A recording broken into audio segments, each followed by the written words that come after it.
HCJB. Hoje Cristo Jesus bendiz. Com a bênção do Divino Mestre, apresentamos DX Internacional QRV.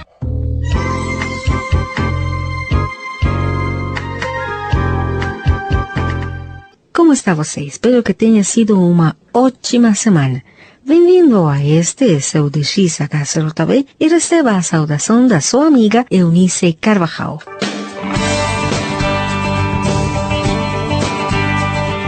E nesta semana se tem comemorado algumas datas importantes, das quais queremos falar de 3. A primeira se celebrou no passado dia 15 de outubro, quando lembramos o Dia do Bastão Branco.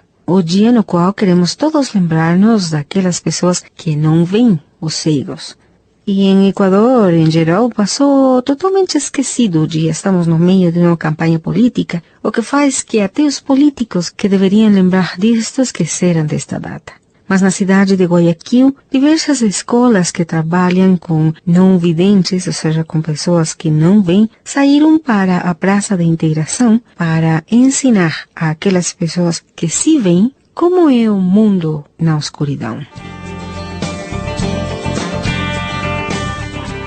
Com a ajuda de algum objeto para fechar os olhos das pessoas que concorreram a esta Praça da Integração, les ensinaram a caminhar. Alguns não videntes, alguns cegos, davam a mão para as pessoas que se veiam normalmente, mas que com este tipo de máscaras fecharam seus olhos para entrar no mundo da escuridão e conseguir experimentar o que é ir pelo mundo sem um dos sentidos. Uma experiência nova, para algumas pessoas uma experiência até um pouco atemorizante, mas foi muito bom para eles compreender o que outra pessoa pode sentir.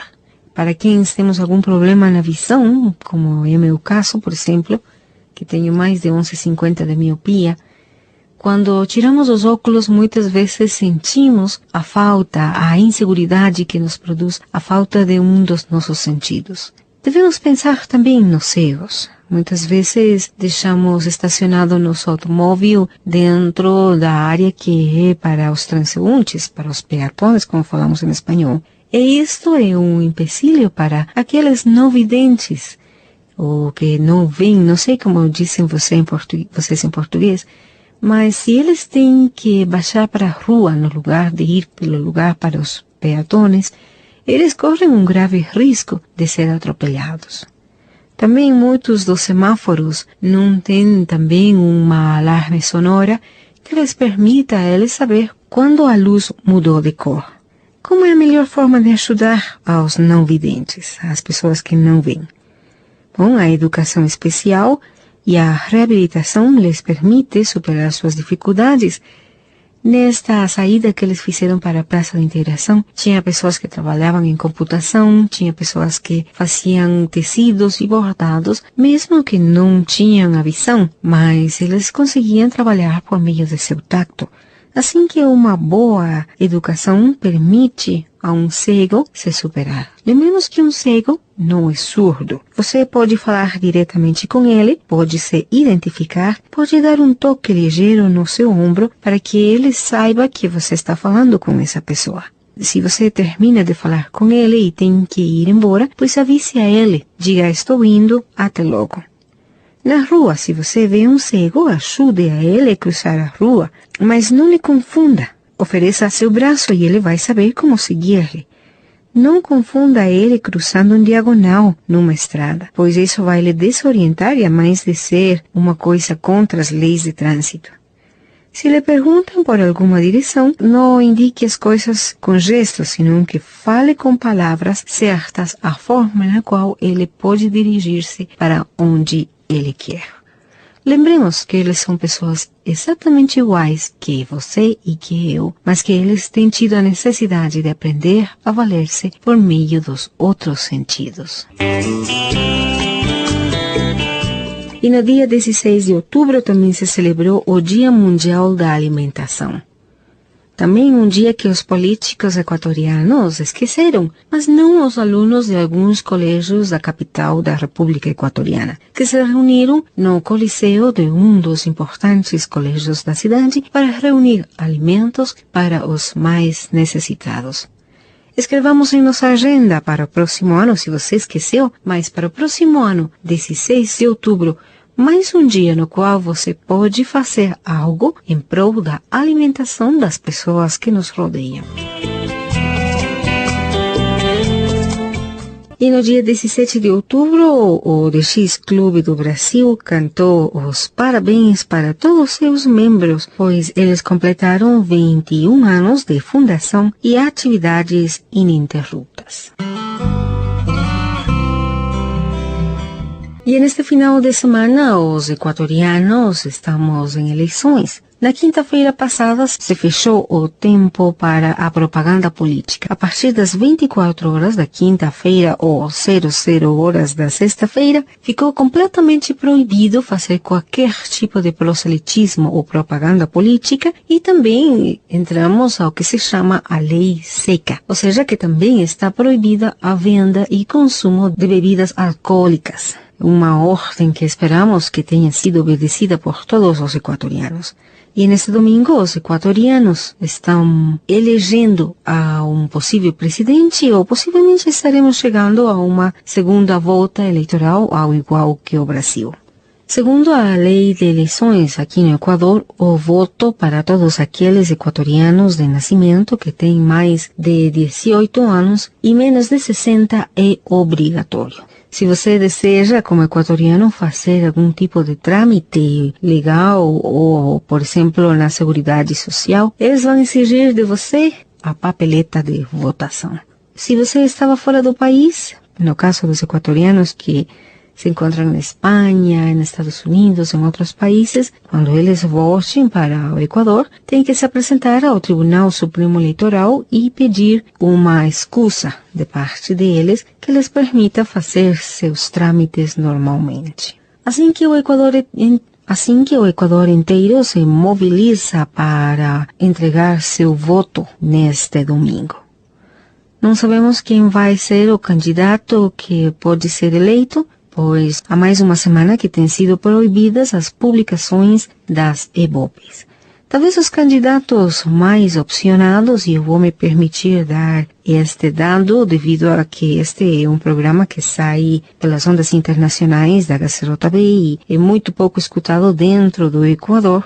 Os candidatos mais opcionados são Álvaro Novoa, o candidato Rodrigo Borja, e alguns falam de León Roldós ou de Jacobo Bucaram. À noite deste domingo vamos conhecer quem são os candidatos para a presidência da República e também conheceremos quais vão ser os novos deputados da nação, os conselheiros, concejales e outros postos de importância dentro da administração pública no Equador. Fazemos votos para que seja Deus guiando ao povo equatoriano na hora de entregar seu voto.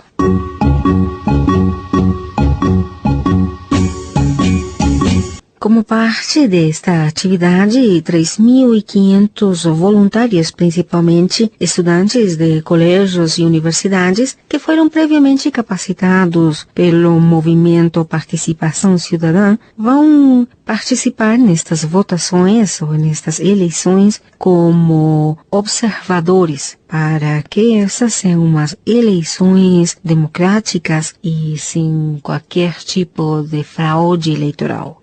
Com muita unção cívica, muitos dos estudantes se apresentaram como voluntários para participar desta forma. Receberam um instrutivo, formulários esferográficos, camisetas, acreditação e vão se mobilizar a diversos lugares do Equador para observar o desenvolvimento destas eleições. Também se encontram no Equador observadores da Organização de Estados Americanos e da União Europeia, ao redor de 145 observadores no total que vão estar estudando o desenvolvimento deste processo eleitoral. Também jornalistas de meios tão importantes como Le Monde Diplomatique, que tem enviado a jornalista Francois Berflemy, uma pessoa muito conceituada nesse meio. A Voz da América também tem enviado os seus representantes. O jornalista Andrés Oppenheimer também visitou o Equador, assim como também pessoas do Miami Herald, do CNN e outras organizações se encontram neste país para observar o processo eleitoral, o qual esperamos que termine neste domingo à noite com um bom resultado para o Equador. E depois de uns momentos de dúvida da minha parte de quais seriam os candidatos que eu devia apresentar neste programa, pois a verdade é que eu tinha muito desejo de falar dos 3 candidatos que eu pensava que estavam mais opcionados para chegar à segunda volta, prefiro continuar na ordem que estávamos seguindo, falando desde aqueles que estavam no início com menor opção para chegar à presidência. E eu digo no início, pois muitos deles, ainda que iniciaram com poucas opções, ao recorrer à campanha eleitoral, conseguiram ganhar muitos dos corações equatorianos. Enquanto que outros que iniciaram com um bom consenso, pouco a pouco foram ficando para trás. Este é o caso do ex-presidente Osvaldo Hurtado, quem iniciou muito bem nas EVOPs e pouco a pouco foi ficando para trás. Possivelmente, como disse um dos editorialistas de um dos jornais equatorianos, ele chega à razão de forma contundente, mas de alguma forma não consegue chegar ao coração dos seus ouvintes. Este é o caso de Luis Osvaldo Hurtado Larrea, quem nasceu 26 de junho de 1939 em Chambo, na província do Chimborazo. Se educou no Colégio La Salle e também no Colégio São Felipe de Riobamba, onde foi o abanderado, seja o melhor aluno desta instituição. Cursou Direito na Universidade Católica e foi titular do Diretório de CORDES, uma organização que estuda o movimento social do Equador. É autor de mais de uma duzena de livros, entre estes O Poder Político no Equador, 2 Mundos Superpostos, A Democracia e Crises, e ele confessa que seu livro favorito é O Príncipe, da autoria de Maquiavelo. Se define como um homem do centro e teve muitos contatos com um dos ex-presidentes, chamado Camilo Ponce. Foi subsecretário de Bem-Estar Social na época de Velasco Ibarra. Em 1979, pactou a vice-presidência com o CFP e o binômio Jaime Roldós-Osvaldo Hurtado ganhou. Mas a morte do Jaime Roldós em 1981, ele assumiu a presidência da República. Foi muito criticado, pois sucretizou muitas das dívidas do setor privado. Foi titular da Assembleia que reformou a Constituição em 1997. Se desafiliou a seu partido político, a Democracia Popular, a qual tinha colocado no poder a Jamil Mahuad, e formou um novo movimento político de nome Pátria Solidária. Lo acompaña na papeleta eleitoral a guayaquileña Gloria Gallardo, es asesora de León Febres Cordero, e está casado com Margarita Pérez Pallares. Eles têm 5 filhos, Sebastião de 32 anos, Andrés de 31, Cristina de 26 e os gêmeos Felipe e Isabel de 18 anos, que nasceram quando ele era presidente do Equador. Talvez sua maior dificuldade para chegar à aceitação dos equatorianos tenha sido o apoio que ele deu à candidatura de Mahuad quando ele estava para presidente, além de ter sido ele um dos primeiros em ter solicitado a renúncia do Mahuad à presidência da República. Como um fato desses que nos acontecem em nossa vida às vezes, no momento em que estávamos encerrando este perfil do Dr. Osvaldo Hurtado, tocaram a nossa porta. E eram os nossos colegas do Departamento de Castelhano quienes estavam em procura de um estúdio de gravações para realizar uma entrevista a um personagem que se encontrava de visita aqui na HCJB.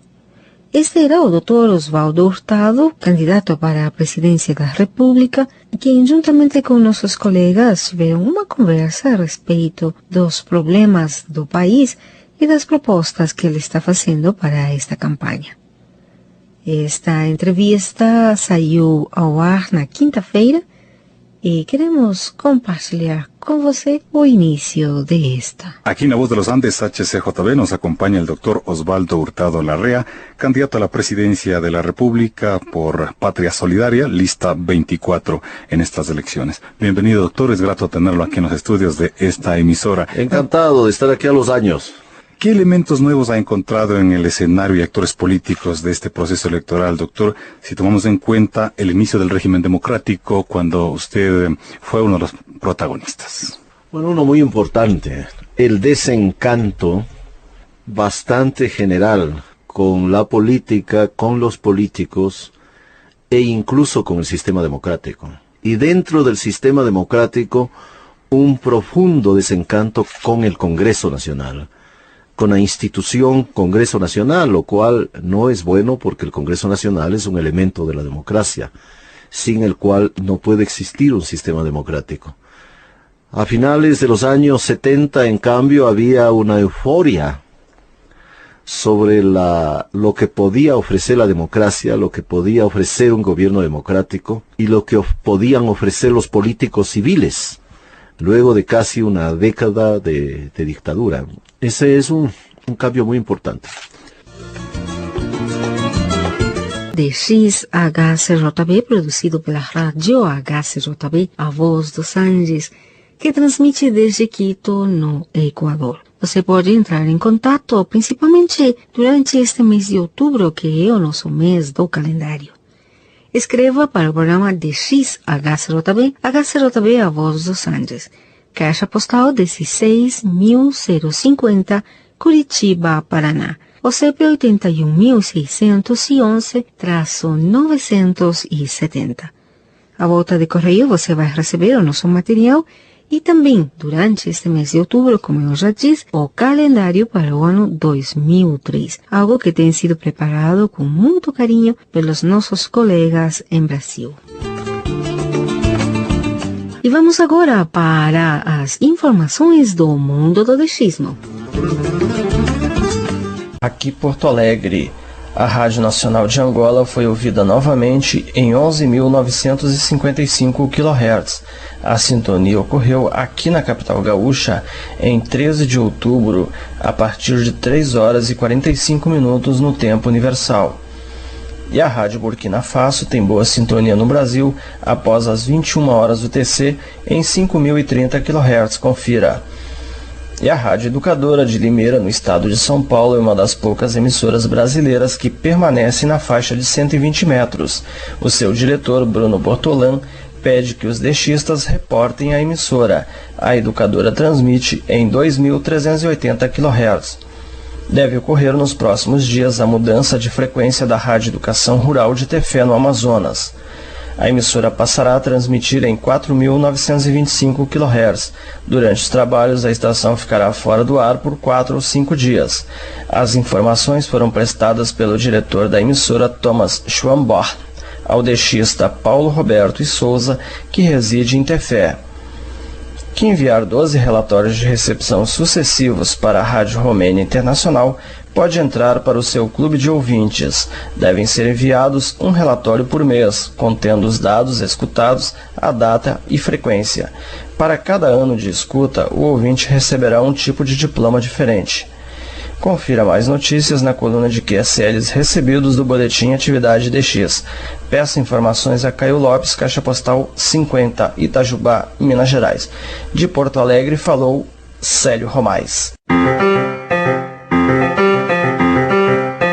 E desde o Santa Rita DX Clube também temos o Informe DX desde o Brasil por Jorge Silva. Brasil. Todos os domingos você pode acompanhar um resumo das principais notícias da semana e também as músicas mais pedidas durante toda a programação da Rádio Aparecida. O programa é o Rádio Revista, transmitido ao vivo das 9 às 13 horas, onde radialistas de várias emissoras e dos profissionais de comunicação da Rádio Aparecida agitam a manhã. Eslováquia. Rádio Eslováquia Internacional desde Bratislava transmite em francês entre as 2 e 2h30 UTC, em 5.930, 6.190 e 9.440 kHz, das 17 às 17h30 UTC e também das 19h30 às 20 UTC em 5.920, 6.055 e 7.345 kHz. Inglaterra. O programa BBC e Você, do Serviço Brasileiro da BBC de Londres, abriu um novo fórum recentemente, onde perguntam: quais as prioridades para o presidente do Brasil que será eleito em breve? As respostas devem ser feitas na seguinte ordem: em primeiro, segundo e terceiro lugar. Os participantes estarão concorrendo aos valiosos brindes da BBC, que são camisas, bonés, coleção de CDs, etc. Para participar, envie um e-mail para brasil@bbc.co.uk. Namíbia. Desde este país da África do Sul, transmite as emissoras nacionais da rádio Namibia Broadcasting Corporation pelas seguintes frequências: programas locais das 16 às 5 horas UTC em 3.270 kHz, das 5 às 16 horas UTC em 6.060 kHz. Programas em Afrikaner e alemão das 16 às 5 horas UTC em 3.200 kHz, das 5 às 16 horas UTC em 6.175 kHz. E as mudanças que a HCJB vai fazer em suas frequências neste próximo final de mês, devido aos problemas econômicos que está atravessando esta emissora, se vê na difícil situação de ter que desligar um dos seus transmissores. Infelizmente, um dos departamentos que vai ser mais afetado com esta medida é o departamento português. Sem esse transmissor, não vamos poder continuar transmitindo na frequência de 12.020 kHz, dirigida ao Nordeste brasileiro. Estamos na luta, ainda não é a última palavra, por isso ainda não estamos oficializando esse anúncio, mas é uma possibilidade muito forte, e mesmo que consigamos manter alguma frequência dirigida ao Nordeste brasileiro neste horário, o mais provável é que tenhamos uma mudança na frequência e é bem possível que tampouco consigamos transmitir em todo o horário que estamos transmitindo atualmente à noite. Esperamos que Deus escute as nossas orações e que de alguma forma nos permita continuar chegando até você da melhor maneira. Seus comentários e sugestões a respeito das nossas frequências podem ser enviados ao nosso e-mail portur@hcjb.org.es. Esperamos ter uma pronta solução para esta dificuldade que estamos atravessando e confiamos que você vai continuar conosco, seja pela internet ou seja por meio da rádio. Um forte 73 da sua amiga Eunice Carvajal e será até o nosso próximo encontro. Deixo com vocês a melodia Alabadle, do cantor mexicano Marcos Witt. Uma melodia que me comentaram que está se cantando no Brasil, mesmo estando ela em espanhol. Aqui, Nações Unidas, Nova York. A ONU condenou severamente o novo ataque israelense contra um campo de refugiados na faixa de Gaza, que matou 8 palestinos e feriu mais de 40. A ofensiva israelense com mísseis atingiu uma escola das Nações Unidas, matando 4 crianças. O ataque verificado numa zona densamente povoada pode agravar ainda mais a tensão na faixa de Gaza, informaram fontes da Agência das Nações Unidas de Assistência aos Refugiados Palestinos. Falando perante o Conselho de Segurança em Nova York, o embaixador do Brasil, Gelson Fonseca, advertiu que o uso da força militar contra o Iraque deve constituir o último recurso a ser utilizado pelos Estados-membros das Nações Unidas. The use of military force must only be considered as a measure of last resort. Citando palavras do ministro das Relações Exteriores, Celso Laffer, o embaixador brasileiro assinalou que o respeito pela Carta das Nações Unidas e pelos princípios do direito internacional constituem o caminho adequado quando a questão é a manutenção da paz.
Um dos autores do estudo explica. É importante ressaltar que essas incertezas relacionadas a uma possível intervenção militar no Iraque já estão produzindo alguns efeitos negativos na economia mundial. Um deles é através de um certo aumento do preço de petróleo. Analistas de mercado de petróleo dizem que existe um risco de guerra, um prêmio que está estimado entre 3 a 8 dólares por barril, ou seja, o preço do petróleo hoje em dia está mais alto do que os fundamentos de mercado sugeririam.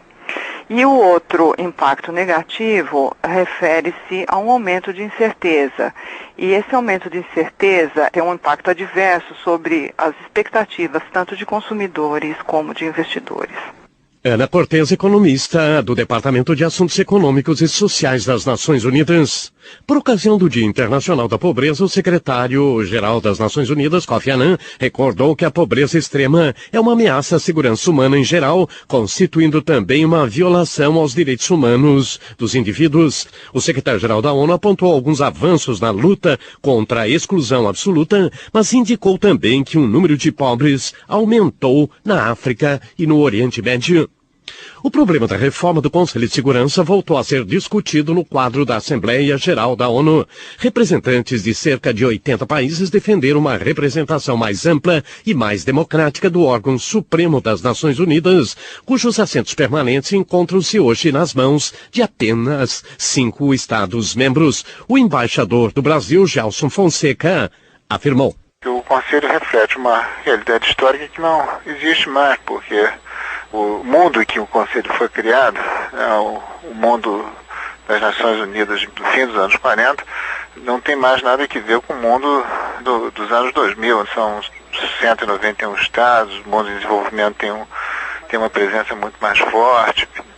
Mas há dificuldades de vários tipos para que nós cheguemos a uma reforma que permita uma representação mais, digamos, democrática, né, que o Conselho seja mais expressivo dessa realidade do mundo de hoje. Gelson Fonseca, embaixador do Brasil das Nações Unidas, Nova York, João Lins de Albuquerque.